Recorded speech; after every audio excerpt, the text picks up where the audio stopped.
La autoestima y las relaciones padres-hijos.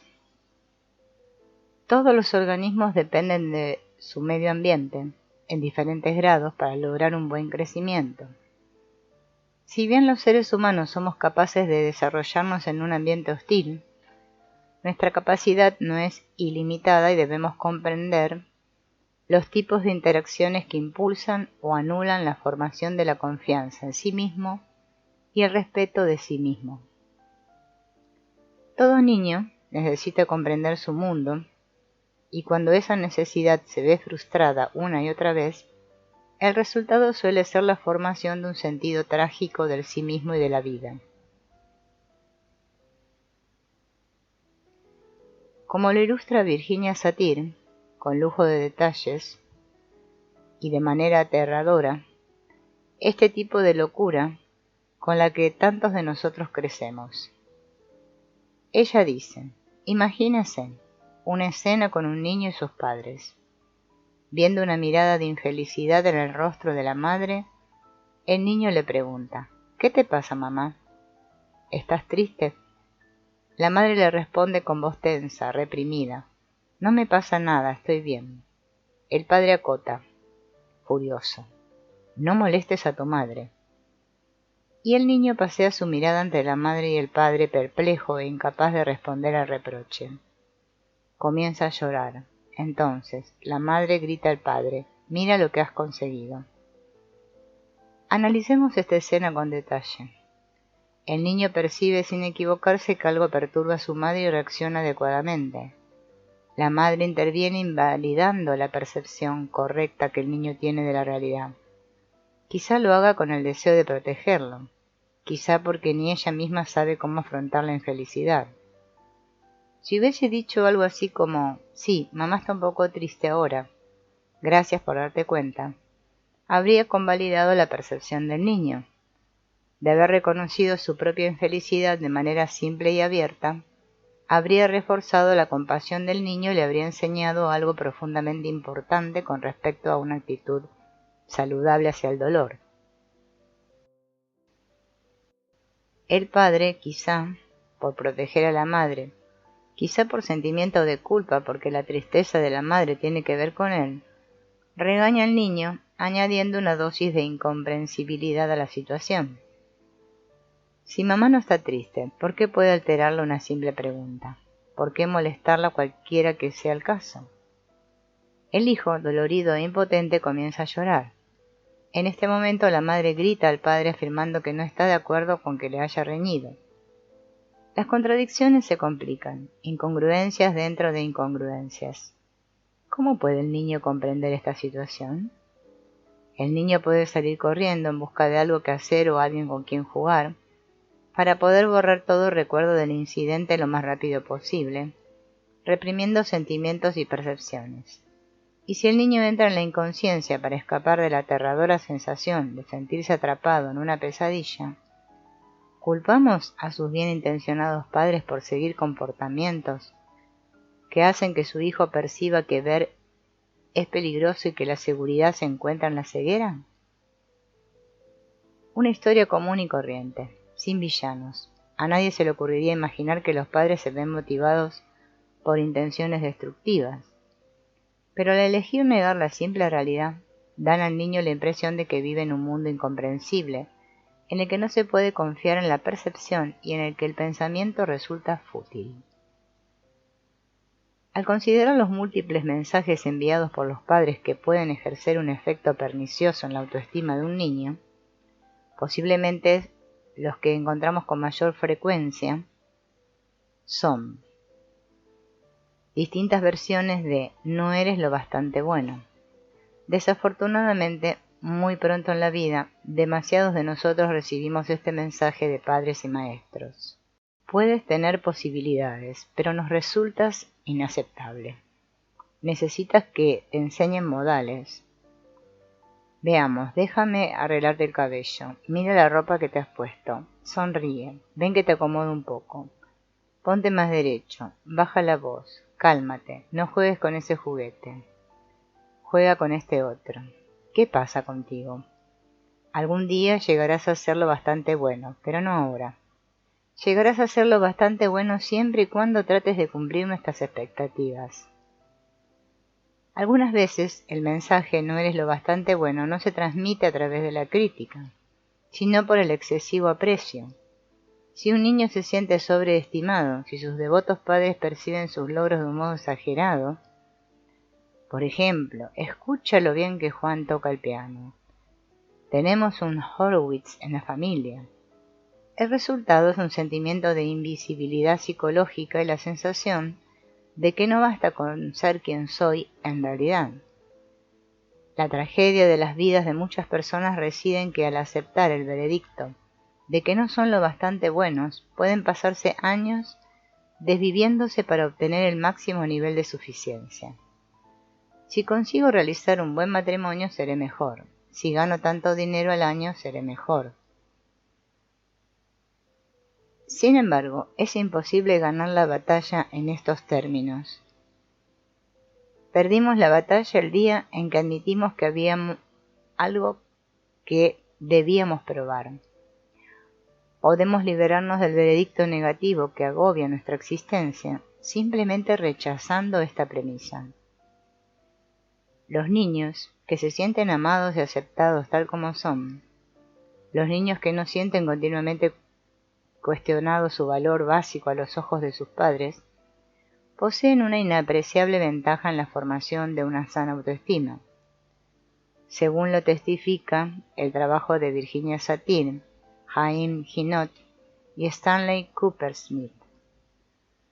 Resulta interesante comprobar que los mejores trabajos realizados por los psicólogos en general con respecto a la autoestima se concentran en el área de las relaciones padres-hijos, con especial énfasis en lo que pueden hacer los padres para estimular el desarrollo de una buena autoestima. Uno de los puntos más interesantes del estudio de Coopersmith resulta una conclusión de índole negativa. La autoestima de un niño no se relaciona con la posición económica de la familia ni con la educación, el área geográfica, la clase social, la ocupación del padre, ni el hecho de que la madre siempre se encuentra en el hogar. En cuanto a lo positivo, lo que resulta significativo es la calidad de la relación existente entre el niño y los adultos que son importantes en su vida. Coopersmith descubrió 4 condiciones frecuentemente asociadas con la elevada autoestima en los niños.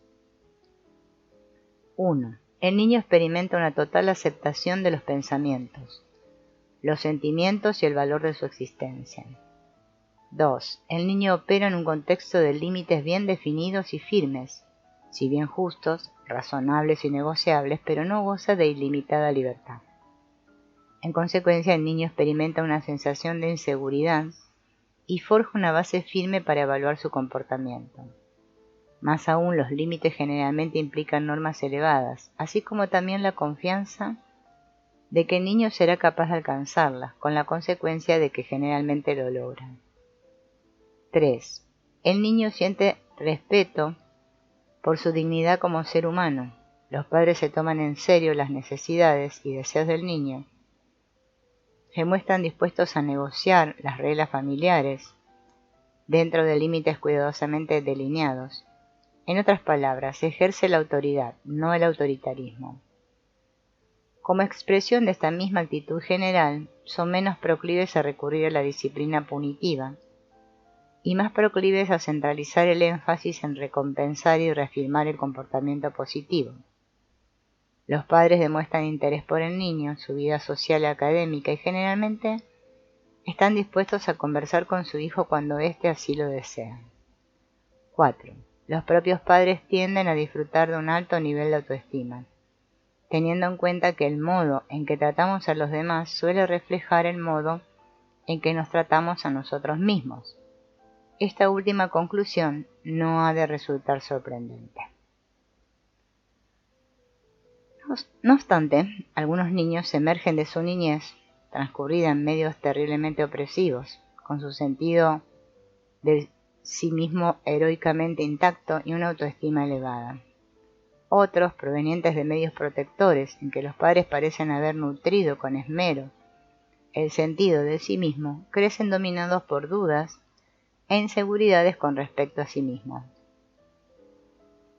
Después de dilucidar cuidadosamente estos antecedentes de la autoestima arrojados por sus investigaciones, Kuppermitz hace la siguiente observación. Debemos hacer notar que prácticamente no existen patrones de comportamiento o actitudes que sean comunes a todos los padres de niños con elevada autoestima. Ni los padres ni los maestros son omnipotentes con respecto a la autoestima de un niño, pero tampoco son impotentes. Consideremos entonces la naturaleza de la influencia que tienen la capacidad de ejercer. Se les suele decir a los padres, tengan cuidado con lo que dicen a sus hijos, quizá coincidan con ustedes.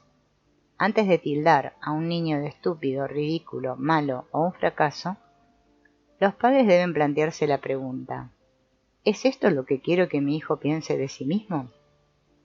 Si a un niño se le repite que no debe sentir esto o aquello, lo animamos a que niegue y rechace sentimientos o emociones con el fin de agradar o apaciguar a sus padres.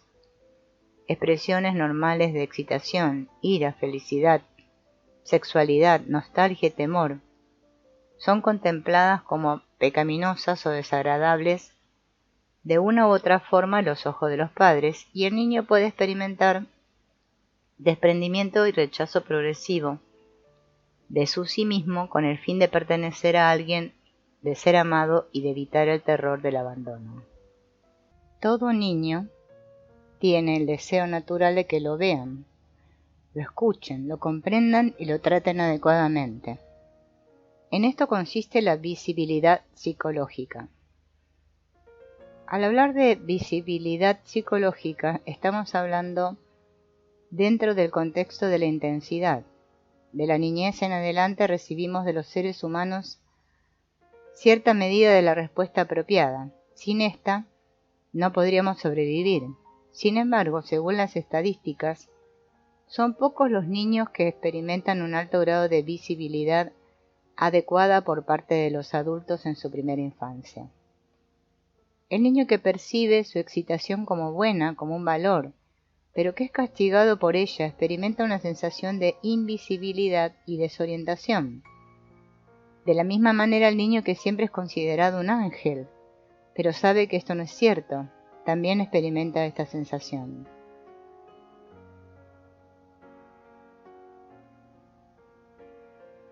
Esto en los niños causa un gran dolor, el sentirse invisibles en su hogar, y constituye el núcleo de los problemas de desarrollo y de las inseguridades y sensación de incapacidad luego en sus relaciones de adulto. Todos nosotros experimentamos quiénes somos en el contexto de nuestras relaciones. Cuando nos enfrentamos a un nuevo ser humano, nuestra personalidad contiene, entre otras cosas, las consecuencias de muchos encuentros anteriores, muchas experiencias, la internalización de muchas respuestas y reacciones de los demás, y continuamos madurando a través de nuestros encuentros. Necesitamos la experiencia de la visibilidad. Normalmente tenemos claro cierto sentido de nuestra propia identidad, pero se experimenta más como un sentimiento difuso que como un pensamiento aislado. Nuestro autoconcepto no es un simple concepto, sino una combinación de imágenes y perspectivas abstractas con respecto a nuestros diferentes rasgos y características, reales o imaginarias. En el transcurso de la vida, los valores, objetivos y misiones que tenemos son concebidos por primera vez en nuestra mente. En la medida en que tengamos éxito en la vida, los trasladaremos a la acción y a la realidad objetiva. Se vuelven parte de lo externo, del mundo que percibimos. Pero el valor más importante que tenemos, nuestro carácter, alma, sí mismo psicológico, ser espiritual, o cualquiera que sea el nombre que se le desee dar, jamás puede percibirse como parte de lo externo. Nunca podemos objetivizarlo como algo ajeno a nuestra conciencia. No obstante, deseamos y necesitamos la capacitación más completa posible de la realidad y objetividad de ese compuesto de la conciencia, nuestro sí mismo, porque el concepto de quiénes somos de la persona en la que nos hemos transformado resulta central para toda nuestra motivación. En la interacción con otros seres humanos, primero de niños, cuando nuestro sentido de identidad se encuentra en las primeras etapas de su aparición, y más tarde en formas más complejas adecuadas a la edad adulta, buscamos experimentar la visibilidad. El niño, que percibe invisibilidad en los primeros años de vida y que se siente seriamente frustrado con respecto a otras necesidades básicas, contacto físico, por ejemplo, o afecto, respeto, reconocimiento, amor o confianza en sus fuerzas, se encuentra atrapado en un universo que no solo resulta doloroso, sino aterrador. El niño prácticamente no tiene medios para comprender su sufrimiento, lo cual hace que éste sea más difícil de soportar. Además de experimentar dolor, el niño se siente indefenso. Lo único que saben con certeza es que se sienten heridos. El hecho de creer que su dolor no está relacionado con sus propias acciones, sino que más bien es el producto final de problemas irresueltos de sus padres, solo generaría una mayor sensación de impotencia.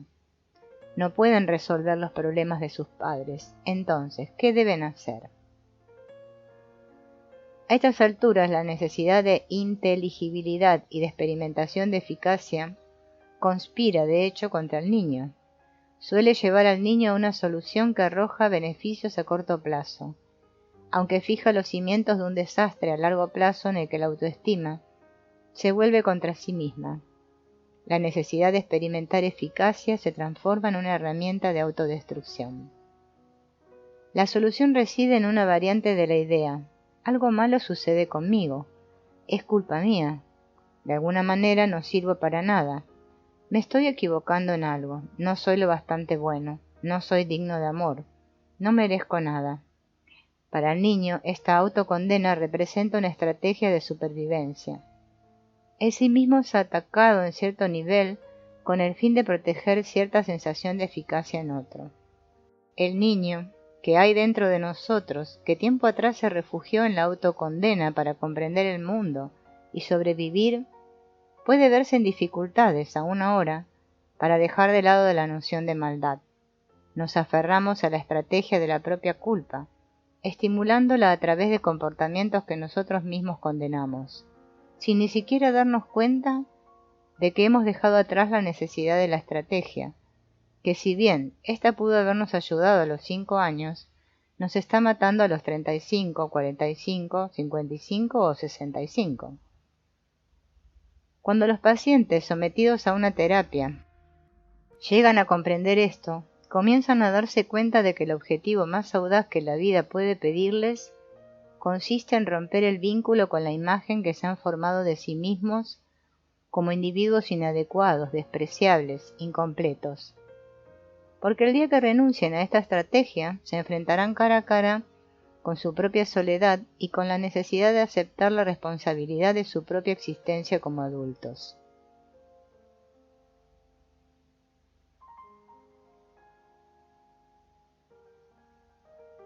De adultos tenemos muchas justificaciones adicionales para la autocondena. Podremos tratar de convencernos de que poseemos normas más elevadas que otros. Podemos manipular al prójimo para que se compadezca de nosotros y asegurarle que vale más de lo que creen. Podemos enviar el mensaje tanto a nosotros mismos como a los demás: no esperen nada de mí, no sirvo para nada. Podemos quedarnos donde estamos, paralizados, pasivos, indiferentes, sin reaccionar ante los desafíos de la vida. Así como uno de los mayores legados de un padre puede dejar a su hijo, consiste en proyectar la fe en las posibilidades y el valor del niño, una de las mayores ofrendas que a menudo podemos dar a otro ser humano consiste en no dejarnos embaucar por su autoestima negativa a primera vista. Cuando tratamos a los seres humanos esperando que sean racionales, aumentamos la probabilidad de que se muestren honestos. El mismo principio es aplicable a la propia responsabilidad o a cualquier otra virtud que deseemos estimular. Por el contrario, si tratamos a las personas como si esperáramos lo peor, es posible que acabemos obteniéndolo. Este principio se estudió en profundidad en el contexto de las relaciones padre-hijo y maestro-alumno, pero puede aplicarse a todos los contactos humanos. Una de las características de las buenas relaciones de amor o amistad es que ejercen un efecto estimulador mutuo sobre los sentimientos de autovaloración. Sin embargo, a veces se confunde el deseo de sentirse visible, comprendido o apreciado con el deseo de contar con la aprobación o sentirse aprobado. Son cosas distintas. El deseo de contar con la aprobación, sentirse reafirmado con respecto a nuestro ser y nuestro comportamiento es normal. Es irracional o patológico solo cuando adquiere tanta importancia en nuestra jerarquía de valores que estamos dispuestos a sacrificar honestidad e integridad a fin de satisfacerlo, en cuyo caso no caben dudas de que sufrimos de escasa autoestima. El deseo de visibilidad no representa una expresión de un yo débil o incierto ni de baja autoestima. Por el contrario, cuanta menos autoestima tenemos, sentimos mayor necesidad de escondernos, y nuestros sentimientos respecto a la visibilidad son más proclives a la ambivalencia. La deseamos y nos asusta al mismo tiempo. En la medida en que nos enorgullezcamos de quienes somos, nos sentiremos dispuestos a ser transparentes. Incluso diríamos que nos sentiremos deseosos de ser transparentes. Una de las características de la carencia de autoestima es la excesiva preocupación por obtener la aprobación y evitar la desaprobación de los demás, cierta avidez por conseguir reafirmación y apoyo en todo momento de nuestra existencia. Algunas personas sueñan con encontrar esta reafirmación y apoyo en el amor, pero como el problema es esencialmente interno y dado que la persona no cree en sí misma, ninguna fuente externa puede llegar a satisfacer esta necesidad, salvo momentáneamente. No se trata de una necesidad de visibilidad, sino de autoestima, y esta no la pueden suministrar otras personas. En la medida en que evolucionamos hacia una buena autoestima, deseamos y esperamos que los demás perciban nuestro valor y no tanto que lo crean. Queremos que los demás nos vean como somos en la realidad, incluso para que nos ayuden a vernos con mayor claridad y no que nos inventen según sus propias fantasías. Aunque las fantasías de la otra persona con respecto a nosotros sean aduladoras, nos sentimos invisibles, ignorados, nos sentimos irreales frente a una persona que puede llegar a profesar que nos adora. Deseamos que las respuestas que nos llegan de los demás muestren propiedad. La lamentable verdad es que la mayoría de los seres humanos, a partir de su niñez, son objeto de muchas respuestas inapropiadas. Son los supervivientes de muchas ocasiones en que se les mintió lisa y llanamente, en que se faltó al respeto a su persona, no se reconoció su dignidad, se trataron con indiferencia sus reflexiones, se negaron o condenaron sus sentimientos. La asiduidad con que esto ocurre hace que toparse con una persona de elevada autoestima sea como presenciar un logro heroico. Es probable que se trate de una persona que sabe cómo honrar a sí mismo, incluso sin apoyo. Algunos psicólogos buscan las causas del comportamiento de una persona exclusivamente en la historia del individuo, con la convicción de que existen muchas personas en nuestro pasado que nos hicieron tal como somos en la actualidad. Frente a una persona de buena autoestima se preguntan ¿quiénes la hicieron así? Si se encuentran con una persona de baja autoestima, quieren saber quiénes son los responsables, ya que creen saber que no es a esa misma persona a quien buscan. Olvidan que no reaccionamos pasivamente, sino que somos contendientes activos en el drama de nuestras vidas.